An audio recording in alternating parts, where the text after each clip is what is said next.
Eu queria pegar com você a palavra de Deus.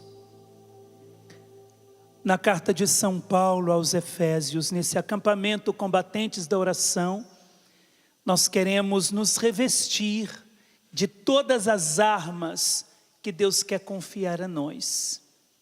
Eu queria, antes que você pegasse na Sagrada Escritura, nós já temos que ter uma única certeza no coração. Olha aqui para mim.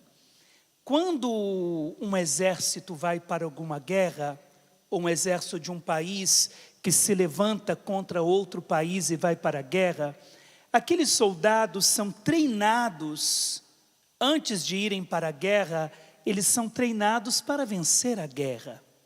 Então nenhum soldado vai deixar a sua esposa, os seus filhos, a sua casa, a sua família, se ele tivesse a certeza que ele perderia a guerra.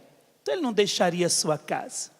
Ele só deixa a sua casa, a sua família, os seus filhos, a esposa, porque ele tem a certeza que ele vai para a guerra e vai voltar vitorioso, conquistando aquela guerra. Então nós, na nossa vida espiritual, quando nós entramos numa batalha espiritual, quando nós entramos numa guerra espiritual, eu já tenho que entrar na guerra como alguém que vai vencer aquela batalha. E ter a certeza que o grande general desse exército, ele não perde batalhas, que é o nosso Deus. Aquele que nos convoca, o Senhor que nos convoca, Ele também faz conosco todo um treinamento para que possamos ir para essa guerra e trazer a vitória e trazer a batalha. Nós combatemos os combates de Deus, nós trabalhamos no exército de Deus e nas batalhas de Deus, e nós temos tudo aquilo que precisamos para sairmos vitoriosos. Nós já ouvimos ontem na pregação do Alexandre, não sei se você estava aqui, ou se você que nos acompanha em casa também ouviu isso. Ele nos trouxe uma grande arma muito importante, que é a palavra de Deus. E é interessante que Jesus no deserto, Jesus vence Satanás com a palavra de Deus. Mas não é uma palavra simplesmente falada e proclamada, porque o diabo também conhece a palavra. E o diabo afrontou Jesus no deserto também com a palavra. Só que a palavra na boca do diabo e na boca de quem não tem compromisso com Deus é uma palavra morta, é uma lei sem vida, é apenas um livro. Agora, a palavra de Deus na boca de quem tem compromisso com Deus e na boca de Jesus é uma espada de dois gumes, que chega a separar a alma do espírito e revelar as intenções do coração. Então, uma das armas que o Senhor nos dá para vencermos as grandes batalhas no dia a dia, e olha que nós estamos entrando numa batalha acirrada. Irmã Lúcia falou isso, que a última batalha, e falou para um cardeal, que a última batalha antes da vinda gloriosa de Jesus, seria uma batalha porque o diabo se levantaria para destruir as nossas famílias. Eu não sei se você viu agora, né? Nós começamos a quaresma de São Miguel e nós já tivemos uma marcha, em São Paulo tem a marcha para Jesus e nós tivemos agora a marcha para Exu. Então você percebe que nós estamos aí numa grande batalha espiritual.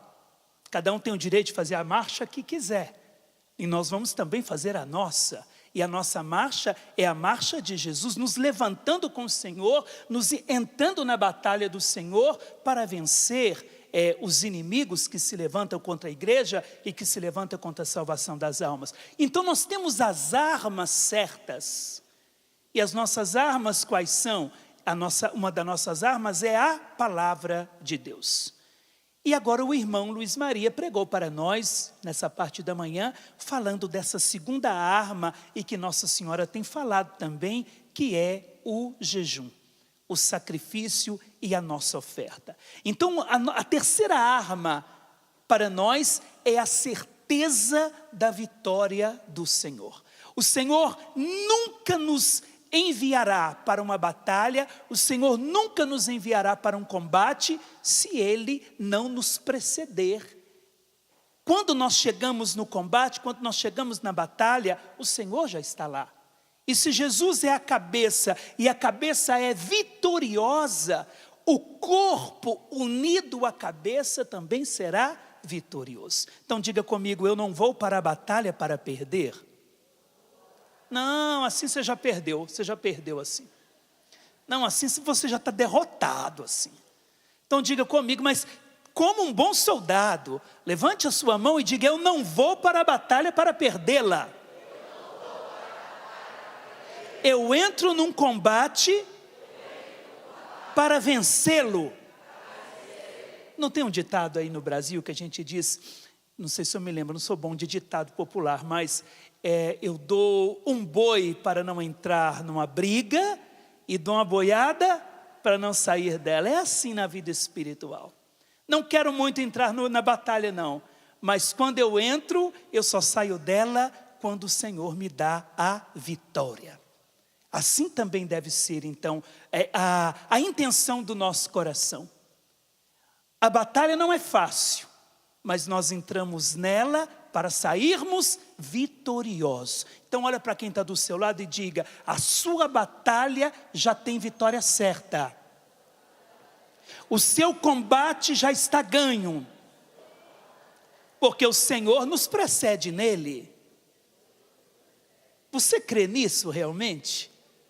Então, irmãos, quando nós entramos num combate espiritual, seja ele qual for, seja ele contra o demônio, seja ele contra a nossa carne, contra a nossa própria vontade, e seja ele contra esse mundo, se nós nos comprometermos com o Senhor, entrarmos nesse combate para valer, nós já vamos sair vitorioso. Certa vez eu estava no Instituto Hesed, rezando o texto do combate com eles à noite. E todas as vezes que eu vou lá no Instituto Hesed, eu volto assim, cansado da batalha, porque realmente é um grande combate. O irmão Luiz Maria sabe muito bem disso. Eu estava lá rezando e o Senhor nos inspirou a rezar pelos sacerdotes que estavam tirando a própria vida. Então você imagina que batalha que nós entramos. E quando eu percebi, eu já estava dentro da batalha, porque o Senhor falou comigo, eu comecei a oração, e quando eu olhei para o fundo da capela, essas coisas a gente não pode dizendo por aí, né? Mas enfim, aqui em rede nacional, quando eu olhei para o fundo da capela, eu vi Satanás, olhando para mim, rindo da minha cara e apontando o dedo e dizendo assim para mim, você vai ver o que eu vou fazer com a sua vida. Nessa hora eu já chamei as irmãs, os irmãos, falei, vamos entrar numa grande intercessão, porque o negócio aqui, eu entrei nessa batalha, eu estava dando um boi para não entrar nela, mas agora eu vou dar uma boiada para não sair dela. E eu vou sair dela vitorioso no nome do Senhor Jesus. Aquele que fez o céu e fez a terra é vitorioso. Então a nossa batalha, ela pode ser contra um confronto direto com o mal, como também pode ser um confronto direto com as nossas inclinações, com as nossas vontades, ou com esse mundo que quer nos arrastar. Mas qual deve ser a nossa certeza? Eu não entro na batalha para perdê-la. Eu entro na batalha para vencê-la, porque existe um general que me precede. Mesmo que eu passe por grandes vales e tribulações. Daniel, quando foi jogado na cova dos leões, ele foi lançado na cova dos leões. Imagina Daniel sendo jogado na cova dos leões, se tremendo todo. Os leões olhando para ele com aquela goela imensa, mas o anjo já estava lá. O anjo precedeu. Ele não foi poupado da cova e nem do medo, mas o anjo já estava lá. José, quando foi jogado na cisterna, ele não foi poupado da cisterna, e a Bíblia vai dizer que a cisterna de José, onde José foi jogado, era uma cisterna sem água, diz a Bíblia. Eu não sei se você já viu esse detalhe lá. Era uma cisterna sem água. E o que significa isso? A cisterna sem água na Sagrada Escritura significa que elas eram cheias de escorpiões. Ela não tinha água, mas tinha escorpiões. Então ele foi lançado para morrer. Ele não foi poupado dos escorpiões e nem da cisterna, mas Deus já o via, não na cisterna, Deus já o via sentado no trono de Faraó. Então nós entramos na batalha, a gente pode sair machucado, esfolado, cansado, mas nós saímos vitoriosos. E eu quero dizer e profetizar isso na sua vida. As batalhas que você tem perdido até hoje, pode ser que você as perdeu porque tem lutado com os músculos errados, contando com as próprias forças e lutando com as armas erradas. Mas nesse acampamento o Senhor quer nos revelar quais são as armas certas. Nós lutamos não com armas humanas, nós não contamos com os músculos dos homens, mas nós contamos com a força do Senhor e lutamos com as armas de Jesus de Nazaré. Aí a vitória é certa e, portanto, amém, então aplauda para valer. O Senhor hoje quer trocar as nossas armas. O Senhor quer, eu dizia ontem na missa, nós não podemos confeccionar as nossas vestes, nós as recebemos do Senhor. Nós também não devemos confeccionar as nossas armas, nós as recebemos do Senhor. Porque nós não contamos com a força do cavalo, diz o Salmo, mas nós contamos com o nome do Senhor. Então as nossas armas são as armas de Cristo Jesus. Diga comigo, as minhas armas são as armas de Cristo Jesus. E a única maneira, irmãos, de nós vencermos essa batalha é nós nos escondermos aqui, ó, atrás da grande arma que é a cruz de Jesus. Então a nossa bandeira, a nossa arma, a nossa força, nós a colocamos na nossa frente. A trombeta para a guerra, o barulho que o soldado faz para ir para a guerra e para amedrontar os inimigos, esse barulho vai ser uma vida de santidade escondida atrás da cruz de Cristo. Então levanta-se Deus e os seus inimigos se dispersam. Na adoração de hoje a Rogerinha trouxe uma palavra de Deus inspirada. Já no início da adoração ela trazia o Salmo 67. Levanta-se Deus e os inimigos se dispersam, como a cera se derrete com o calor do fogo, assim sejam dispersos os inimigos do Senhor. Então nós entramos com a nossa bandeira que é Jesus, e os inimigos já vão se dispersando, porque eles não suportam a vitória dada por Jesus a nós na cruz. Posso ouvir um aleluia? Aleluia. E um glória a Deus. Pronto, amém, aplauda.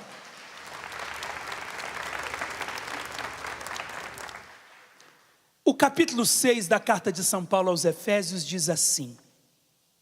Para a gente compreender, antes de ler o versículo 10, nós precisamos compreender que Paulo estava preso em Roma. Paulo preso em Roma, na cadeia, Paulo compreendeu que a igreja estava sendo confrontada por 2 ataques. Isso é muito importante. E eu gostaria que você guardasse isso, anotasse isso. Paulo está em Roma preso e na prisão, Paulo compreende que a igreja estava sendo atacada, confrontada e afrontada por 2 ataques diferentes. O primeiro ataque era um ataque interior à igreja. Era um ataque, e esse é o mais perigoso. Qual que era o ataque interior? A falta de compromisso com o Evangelho. Era uma igreja inchada, ou seja, com mais pessoas, as pessoas apoiadas, eu conheço Jesus e para isso basta, então eu já estou salvo, mas não queriam mais compromisso com a graça. Paulo compreende que esse ataque interior à igreja era o paganismo entrando, uma vida pagã, uma vida mundana que estava enfraquecendo a igreja. Em que sentido? Quando eu começo a permitir coisas na minha vida, eu começo uma vida na radicalidade do Evangelho, eu começo a dar passos longos, firmes, como um grande soldado, um grande gigante, mas na medida que eu vou caminhando, eu vou permitindo coisas, e coisas vão entrando na minha vida, que vão me desfigurando de Cristo, e eu começo a passar a ter uma vida pagã, uma vida mundana, uma vida eu me apoio num conhecimento que eu tive de Jesus Cristo. E quantas pessoas se perderam nos nossos grupos de oração? Apoiadas, eu fui batizado no Espírito Santo, mas eu nunca alimentei esse batismo no Espírito Santo, agora está vivendo pior do que os ímpios. Está vivendo uma vida pagã. Tudo é permitido, a permissividade, tudo foi permitido dentro da sua própria vida. Então eu tenho uma caricatura cristã, uma caricatura católica, mas uma vida que é um lixo, uma vida sem comprometimento. Um soldado, quando vai para a guerra, se ele não tiver a verdade nos seus exercícios, não é assim hoje nas academias? A gente vê a pessoa vai para a academia, ela leva a sua garrafinha de água.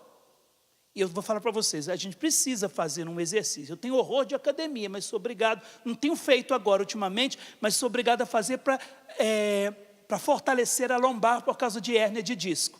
Mas falar que aquilo é bom, eu pelo menos não gosto. Pode ser que você goste, mas é necessário. Mas quando eu começo bem os exercícios, no terceiro dia, irmãos, eu não estou conseguindo nem andar. Outro dia, na última vez que eu fui para a academia, eu cheguei em casa. E eu vou partilhar com vocês, quando eu cheguei para fazer as minhas necessidades, eu não tinha força nem para sentar, as minhas pernas doíam tanto, falei, meu Deus, será que é isso mesmo que eu estou precisando fazer? Tanto que doía as pernas. Mas agora, o que anda acontecendo? As pessoas vão para a academia, levam a sua garrafinha de água e o seu celular. Ela vai pedalando como um grande preguiçoso e com o celular na mão. Terminou, ficou 1 hora na academia, no WhatsApp, e olhando o Instagram. Mas está fazendo academia. Se um soldado vai para a guerra, fingindo que está fazendo, se sabotando no treino, ele não consegue segurar nem o seu escudo para a guerra, nem a sua arma. Ele já entra como um sabotador e sai derrotado ou esfacelado ou nem volta para a sua casa. Então é por isso que precisamos de um compromisso. E Paulo foi percebendo que a igreja, muitos cristãos estavam se sabotando na vida cristã. Olha para quem está do seu lado, para esse sabotador aí, essa sabotadora, e diga, você precisa ter compromisso com a verdade.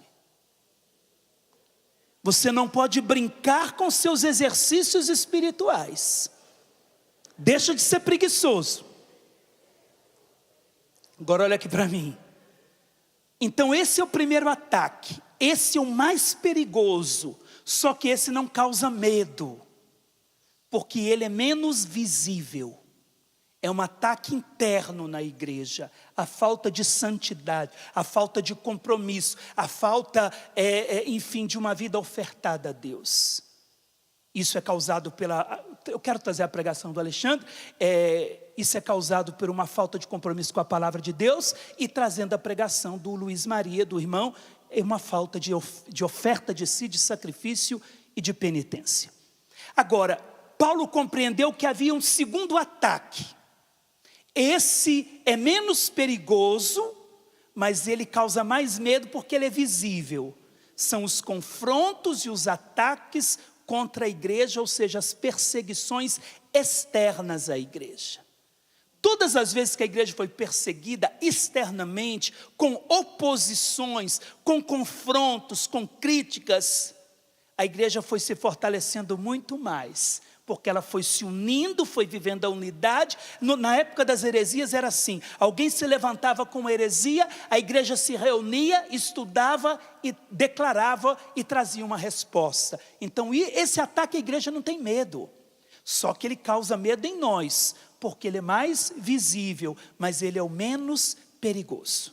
Porque a Bíblia vai dizer, a palavra de Deus, Jesus deu essa promessa, as portas do inferno não prevalecerão contra a sua igreja. Ela pode ficar por um fio. O catecismo da igreja vai dizer que ela passará pelo mesmo caminho de Cristo.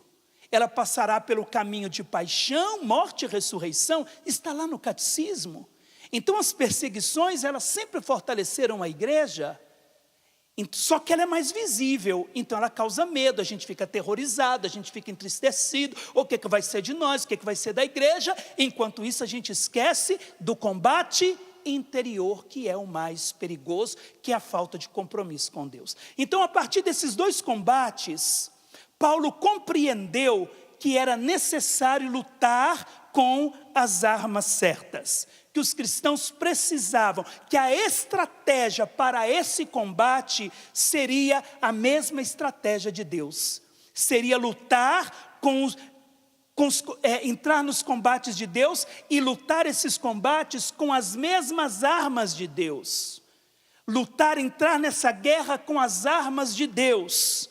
Ou seja, se a cabeça é vitoriosa, o corpo, que sou eu e você, a igreja, unido à cabeça, também seria vitorioso esse corpo. Então Paulo compreendeu que os ataques frontais, o livro do Apocalipse vai dizer isso, que os ataques frontais do diabo revelam a sua fraqueza, porque ele sabe que não pode atingir o interior de quem está firmado na rocha. Então o que ele faz? Ele começa a fazer barulho para nos amedrontar.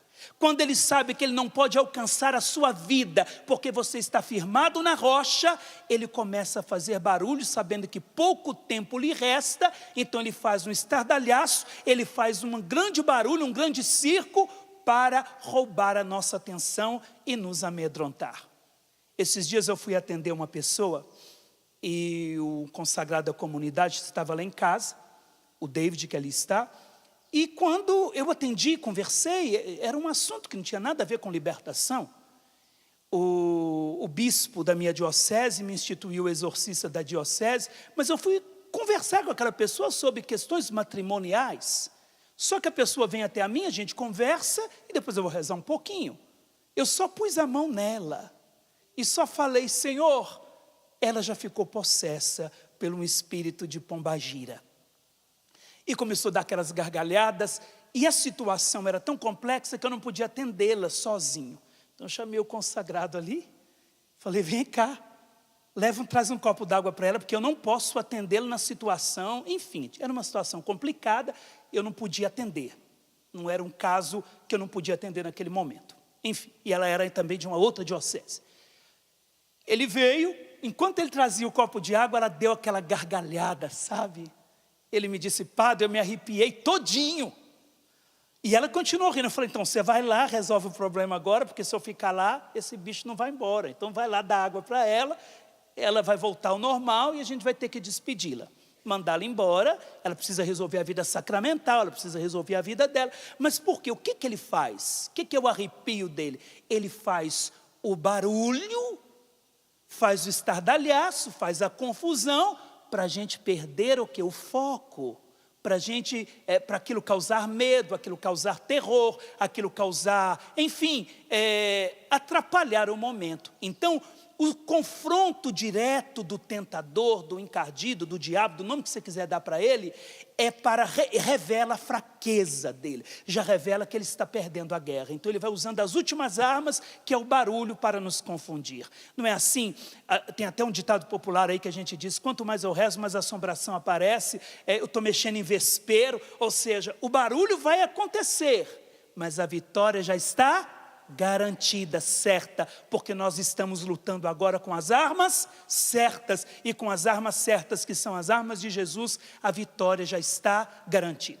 A gente passa por umas pelejas, mas a vitória está garantida. E declare isso mais uma vez sobre a sua vida.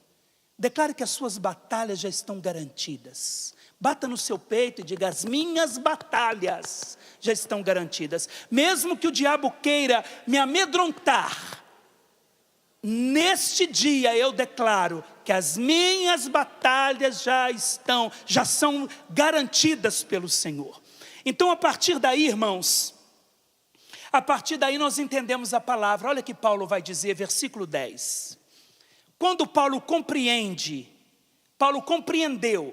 que nós estamos num grande combate, com dois confrontos, um interno e outro externo, Paulo vai escrever então para os cristãos e vai dizer: olha, o nosso combate agora não é mais contra homens. O combate dos homens contra a igreja, isso para nós, esse daí é o menos perigoso. Então nós vamos combater quem está querendo nos minar por dentro. Então a nossa arma é o que Paulo vai dizer agora. Olha o que diz a Sagrada Escritura. Enfim, fortalecei-vos no Senhor, no poder de sua força. O que Paulo está dizendo? Fortalecei-vos no Senhor, no poder de sua força. O verbo fortalecer aqui significa receber força. Que força é essa? Nós encontramos essa palavra lá em Atos 1, 8. Você está com a sua Bíblia aí? Pega, Atos 1, 8. Olha o que diz a Escritura. Atos 1, 8, é a mesma palavrinha. Mas recebereis a força, o poder do Espírito Santo que virá sobre vós para serdes minhas testemunhas. Olha o que diz a Escritura, recebereis força do Senhor. Essa palavrinha é força, no grego nós dizemos dinamis, de onde veio a nossa palavra dinamite. O que uma dinamite faz? Ela implode pedreiras, montanhas, para que seja construído túneis e pontes. Então, o Senhor está dizendo, Paulo está dizendo, fortalecei-vos, buscai no Senhor, recebei do Senhor uma força, uma dinamite, um poder do alto, que vocês vão implodir aquilo que está impedindo o Evangelho de avançar e aquilo que está impedindo os vossos corações de serem mais de Deus. É uma força que vem do alto, recebereis a minha força. Então quando Paulo vai dizer fortalecei-vos, ele está dizendo que a nossa força está no nome do Senhor. A nossa força não vem de homens, a nossa força não vem de baixo, a nossa força vem de cima. Então a primeira atitude de quem vai para a guerra, a primeira arma de quem vai para a guerra, aquilo que nós mais precisamos para entrarmos no combate é de uma força que vem do alto, para sermos testemunhas ao combate interno, para sermos testemunhas. A palavra testemunha vem do grego martiria, que significa martírio, de onde vem a nossa palavra martírio, morrer pela verdade, entregar a vida pela verdade. Então recebereis uma força, não é apenas para ficarem musculosos, não é um anabolizante que nós vamos receber uma força que vai passar por nós e vai fazer de nós homens e mulheres capazes de dar a vida pela verdade, pela santidade. É isso que traz vitória no combate. Os santos eram vitoriosos no combate, muitas vezes doentes em cima de uma cama, sem músculos, sem o corpo biológico, físico, até enfraquecido, pela idade, pela doença, enfim, por vários fatores. Mas eram vitoriosos porque não contava com a força do músculo, mas contava com a força que vem do alto. Então, Paulo está dizendo, para esse combate que a igreja está passando no seu interior, é preciso que nós estejamos fortalecidos de uma força do alto, fortalecidos da dinamis do Senhor, fortalecidos do poder do alto. O soldado é fortalecido com exercícios físicos, com exercícios de força. Nós somos fortalecidos no poder do nome de Jesus. É esse nome, é esse poder que nós precisamos. É deste poder que nós precisamos. Da dinamis, do poder do alto do Espírito Santo, para sermos testemunhas e não para sermos uma igreja inchada. Sabe o que é o mais interessante?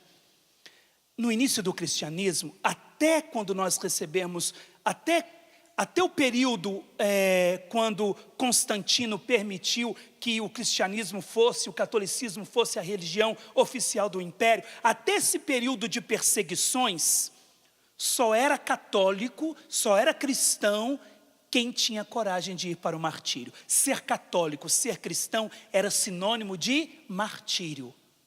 Então as missas celebradas nas catacumbas, todas escondidas, porque ser cristão era correr risco de morte, era correr risco de martírio.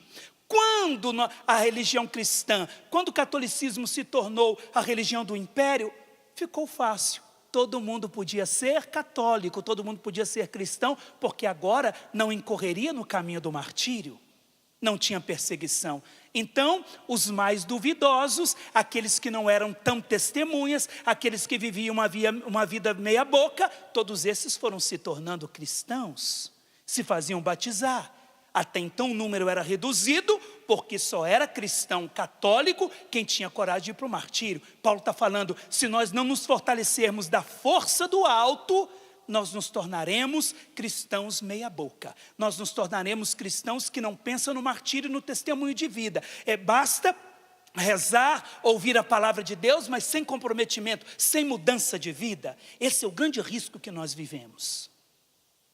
Eu dizia na missa e repito, nós queremos o que Deus dá, mas nós não queremos compromisso com Deus que dá. Eu pedi, Deus deu. Eu troquei o Deus que dá pelo dom que Ele me deu. É um grande risco. Eu passo a quaresma de São Miguel agora rezando, acordando às madrugadas, e é bom que seja feito. Não estou criticando não, só estou dizendo qual é a minha intenção. Eu peço, Deus dá. Uma vez que Deus me dá, o que eu faço com o que Ele me deu? Eu fico com o que Ele me deu e o deixo. Eu troquei o Deus que dá pelo dom que Ele me deu. É um grande risco.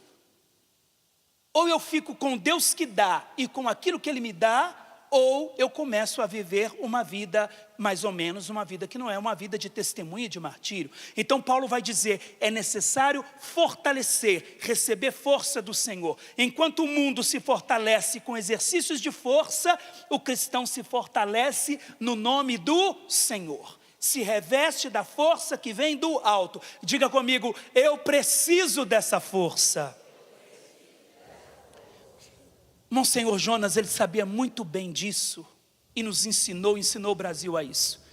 Todas as suas pregações no finalzinho ele pedia batismo no Espírito Santo. Todas as homilias no final ele pedia batismo no Espírito Santo. Por quê? Porque nós precisávamos nos revestir da força do alto. É essa força que nos faz grandes homens, grandes mulheres, mártires, homens e mulheres capazes de doar a vida. E eu não falo de martírio vermelho, viu? O martírio sangrento, não. Eu estou falando da luta cotidiana para agradar a Deus, da luta cotidiana para viver uma vida coerente. Uma vida que corresponde àquilo que eu estou rezando, uma vida que corresponde aos sonhos e os projetos de Deus para mim. O que adianta ganhar esse mundo inteiro se eu venho perder a própria vida? Fortalecei-vos no Senhor, vai dizer a palavra, no poder de sua força. Aqui continua a Sagrada Escritura, olha o versículo 11, revesti-vos da armadura de Deus. Está escrito assim na sua Bíblia? Revestir-vos da armadura de Deus. O original grego traz assim para nós, revesti-vos, ao invés de trazer revesti-vos da armadura de Deus, o original grego traz revesti-vos de toda a armadura de Deus. Revesti-vos de toda. Para vencer essa batalha, eu preciso estar totalmente revestido de tudo aquilo que Deus coloca à minha disposição. Eu preciso estar totalmente revestido de todas as armas de Cristo. Pega comigo Romanos 13, 14, rapidinho, para a gente compreender que armadura é essa que eu preciso, da qual eu preciso me revestir. Romanos 13, 14.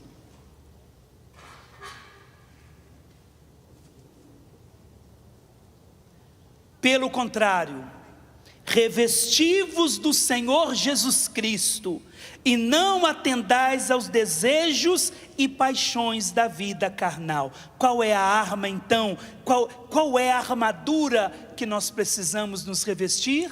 Vai dizer São Paulo, do próprio Cristo. Qual que é toda a armadura de Deus? A armadura que Deus coloca à disposição da igreja é a própria vida de Cristo. Ele é a nossa armadura. Ele é a nossa armadura. É nos revestirmos dele.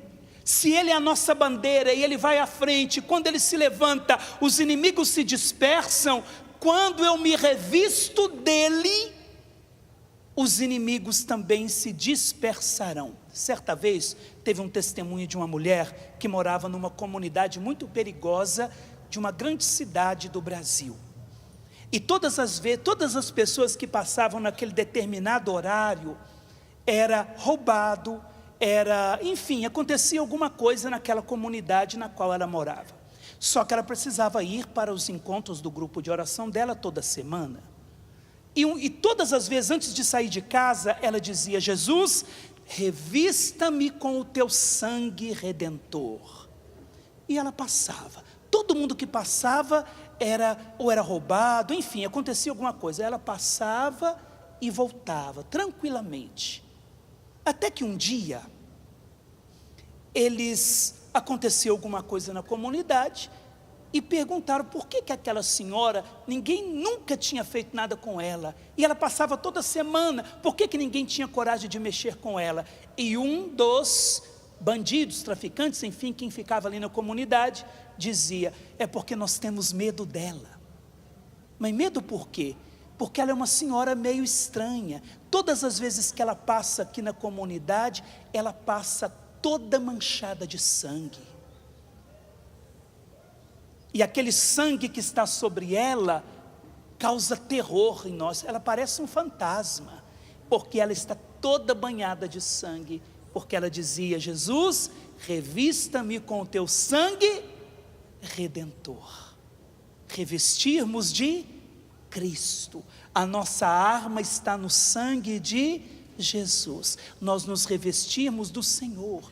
Toda oração de libertação começa a gente pedindo que o sangue de Jesus esteja sobre nós, perdoando os nossos pecados, nos guardando de todo o mal, nos protegendo a nós, a nossa casa, a nossa família e aqueles que nós amamos, os bens daqueles que nós amamos, que nós estejamos debaixo do sangue de Jesus. Então Paulo vai dizer: revesti-vos de toda a armadura de Deus. E essa armadura de Deus nós já compreendemos, ela é uma pessoa, essa armadura é o próprio Cristo Jesus. Então diga comigo: a minha armadura é Jesus.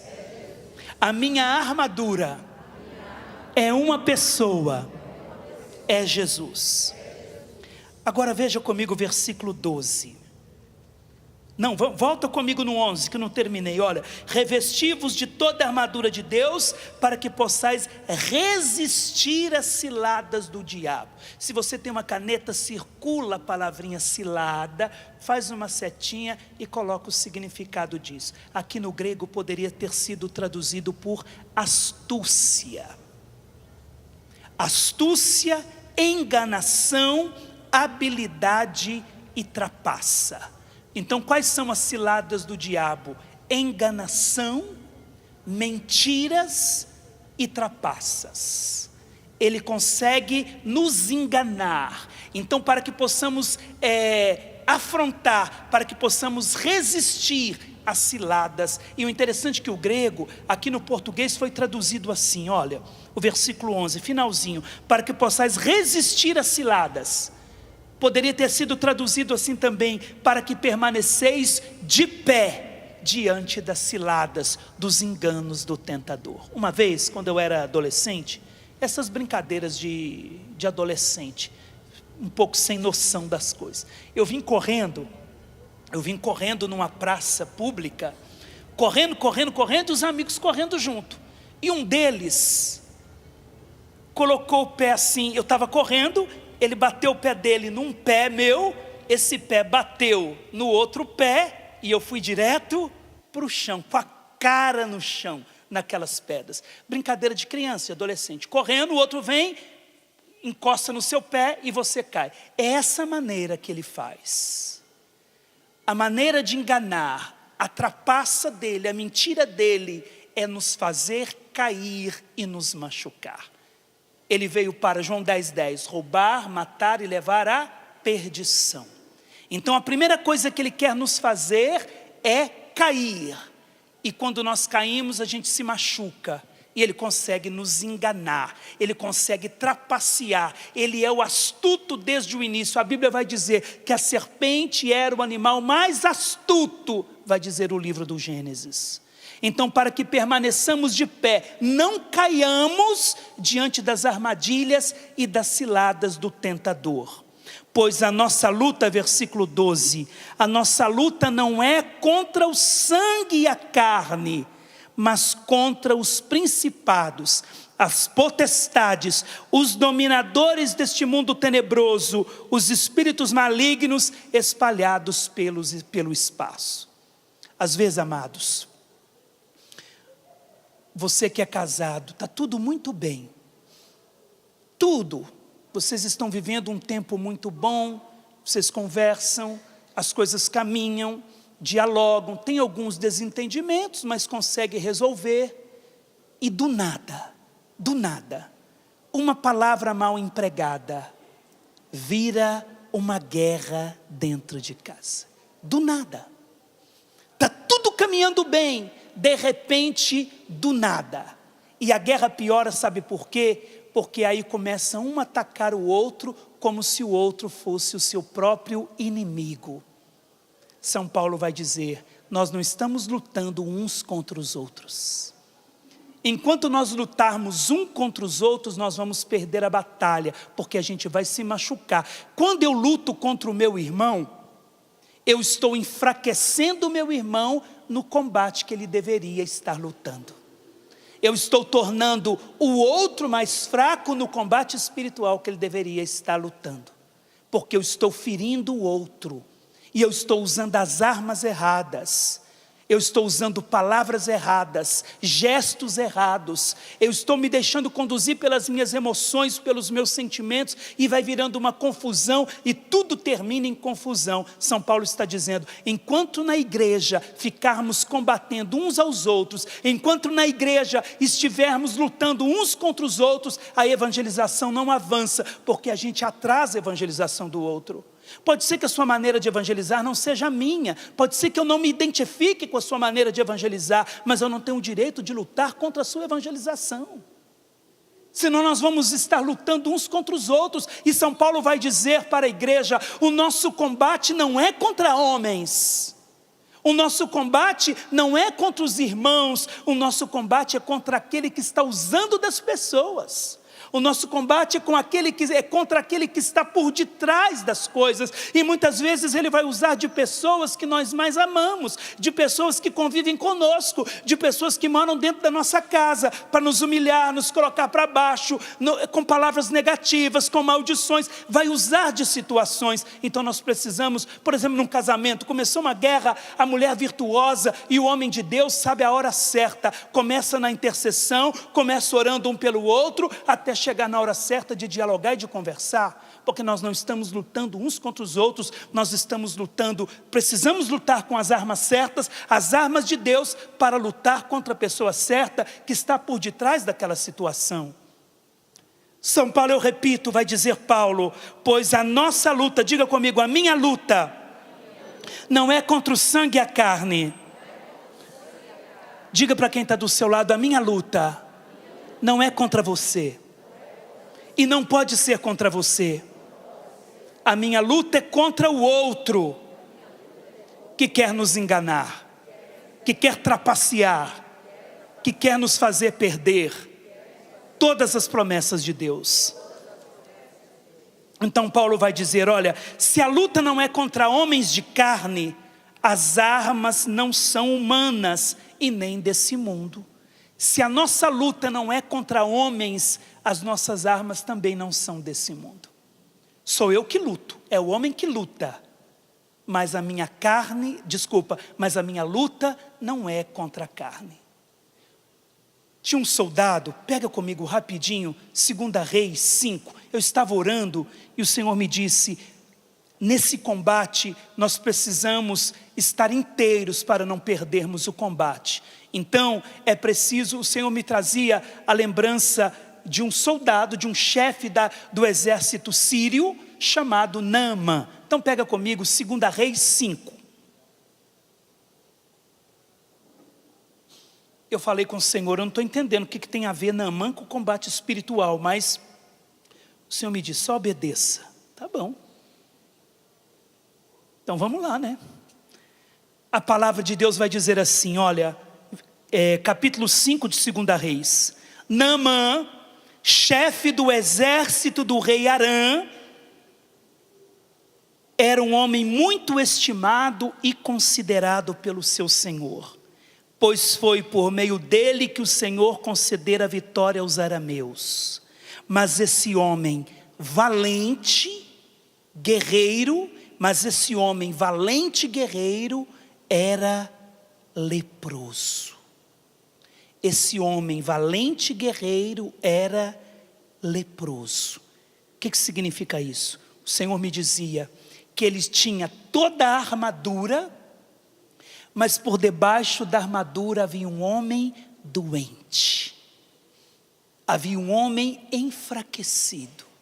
Havia um homem leproso, insensível, porque o primeiro sintoma da lepra é a insensibilidade.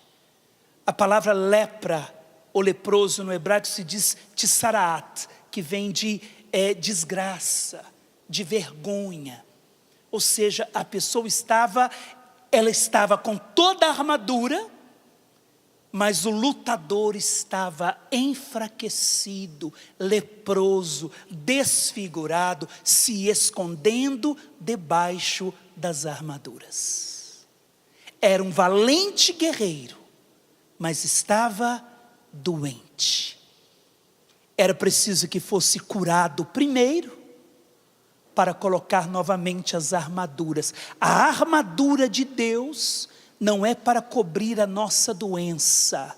A armadura de Deus é para homens e mulheres que se deixam tocar por Deus, homens inteiros, mulheres inteiras, não fragmentados por dores e feridas, mesmo com as dores do dia a dia, mas homens que querem estar inteiros diante de Deus.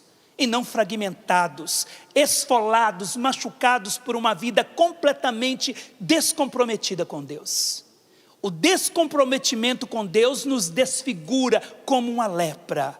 O comprometimento com Deus vai nos transfigurando. Então não adianta colocarmos uma armadura por cima. Somos valentes guerreiros, armados, cheios das armas de Deus, mas fracos, impotentes, ao mesmo tempo. Fraqueza que eu digo, não a fraqueza a nossa própria fraqueza, porque é na nossa fraqueza que Deus revela a sua força, mas eu digo uma fraqueza causada pelas próprias escolhas erradas, leprosos. A armadura chega a colar na própria pele machucada, no corpo machucado pela lepra. O Senhor dizia, são valentes guerreiros, mas estão perdendo a guerra porque não estão inteiros. No meio da guerra estão sentindo dores porque o corpo está completamente machucado. Não estão transfigurados, foram desfigurados por uma vida descomprometida comigo. Por isso que precisamos de quê? Da força do alto. É o Espírito Santo que nos leva a uma experiência profunda com Deus e, consequentemente, nós podemos colocar as armas que o Senhor escolheu para nós, as armas que Deus quer dar para nós. Então, diga comigo, eu preciso, como Naamã, passar pelas águas de Deus, quantas vezes for preciso, para que eu esteja inteiro no combate, para que eu não seja um leproso no meio dos soldados, precisando de cuidados, mas que eu seja realmente um valente guerreiro, armado por Deus, com a armadura de Deus, fortalecido por Deus. A palavra de Deus continua assim: por isso protegei-vos, versículo 13 de Efésios 6, por isso protegei-vos com a armadura de Deus. Essa palavrinha aqui já é outra no seu original. Aqui significa armamento completo, no aspecto ofensivo e defensivo. Então, por isso protegei-vos do armamento completo. Eu preciso saber a hora de me defender, eu preciso saber a hora de estar na defensiva e eu preciso saber a hora de estar na ofensiva. Eu preciso saber a hora de avançar e eu preciso saber a hora de recuar e me defender. Essa é a armadura de Deus, a armadura completa. Eu preciso estar com tudo aquilo que Deus quer me dar, mas eu preciso estar completo, como um homem completo e não como um leproso. Eu preciso estar com o armamento completo. O 13 e o 14 continua: a fim de que possais resistir no dia mau, e assim, empregando todos os meios, continuais firmes.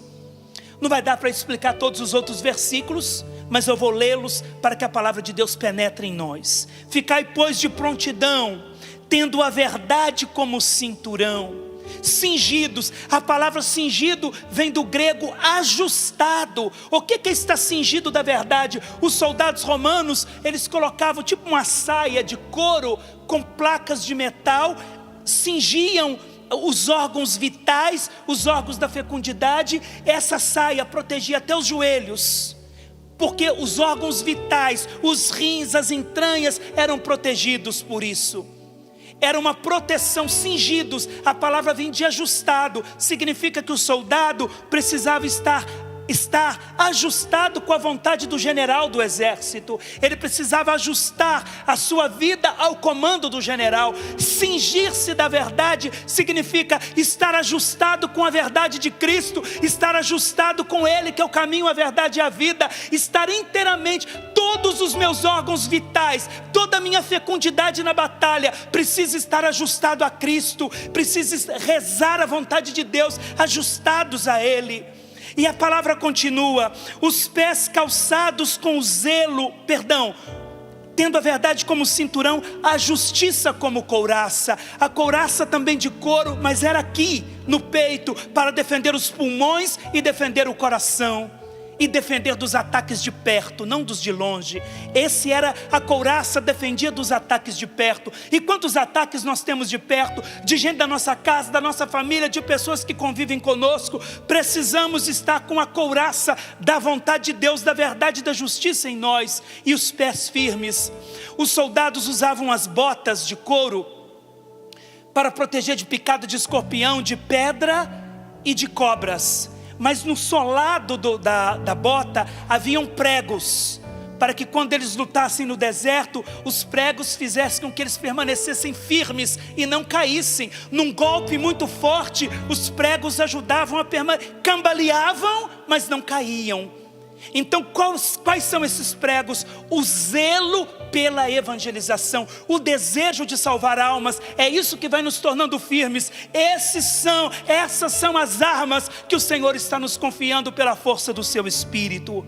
Em todas as circunstâncias, empunhai o escudo da fé, com o qual podereis apagar todas as flechas incendiadas do maligno. E enfim, ponde na cabeça, nos pensamentos, o capacete da salvação e empunhai a espada do Espírito, que é a palavra de Deus. Levanta a sua espada aí. Onde está a sua espada? Tem poucos espadados. Onde está a sua Bíblia? Onde está a sua Bíblia? No celular? Então levanta o celular. Aqui está a espada do Espírito. Não o livro, mas a palavra que se fez carne e habitou entre nós. Diga comigo: eu só vou para a luta, eu só vou para a batalha, eu só vou para a guerra, porque eu tenho certeza da vitória. O meu Deus me espera no campo de batalha, e a vitória é certa. Então vai ficando de pé, combatentes, vai ficando de pé, soldados. Levante as suas mãos. Nós já estamos armados de toda a armadura de Deus, ela está sobre nós, cingidos com a verdade, a couraça da justiça, o capacete da salvação, a espada do Espírito, os pés firmes no zelo do anúncio do Evangelho. E agora nós podemos combater. Com seus braços erguidos, vamos orar. Nós não queremos ficar aqui como animadores de palco, não. Reze agora, é a sua hora de rezar, de combater os combates de Deus. Combata pela sua casa, pela sua família. Ora,